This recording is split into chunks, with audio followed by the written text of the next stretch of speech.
Je suis chercheuse en sciences cognitives et je m'intéresse au comportement humain, aux facultés humaines, c'est-à-dire le langage, la conscience, la mémoire, l'attention.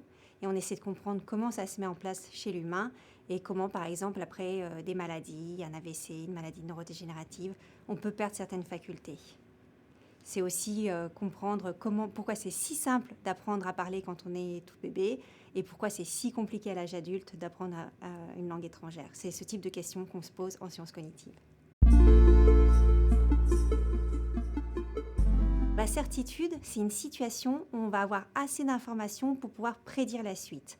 Des informations qu'on va recueillir dans notre environnement et des informations qu'on va recueillir aussi dans notre expérience personnelle ou collective. Et avec toutes ces informations, le cerveau est capable de générer des prédictions. Et l'incertitude, au contraire, c'est quand on n'a plus assez d'informations pour pouvoir générer des prédictions, quand on n'a plus de repères, quand on n'a plus de références. Et là, le cerveau est plus en capacité de faire des prédictions, et c'est l'incertitude. Et du coup, ce qu'il génère, c'est du stress.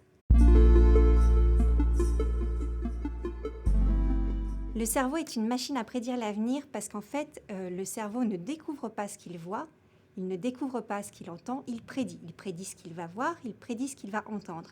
Et comment il fait ça? On appelle le cerveau une machine bayésienne, ça c'est le nom scientifique pour dire comment il fonctionne.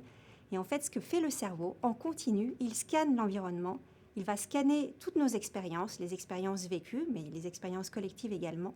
Et à partir de ces informations, il va extraire des régularités. Et à ces régularités, ensuite, il associe une probabilité, la probabilité que l'événement B suive l'événement A.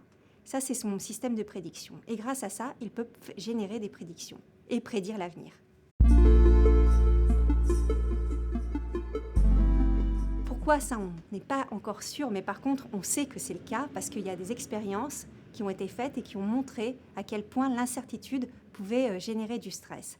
Donc, il y a une équipe en Grande-Bretagne qui avait fait une étude où il y avait 2 conditions.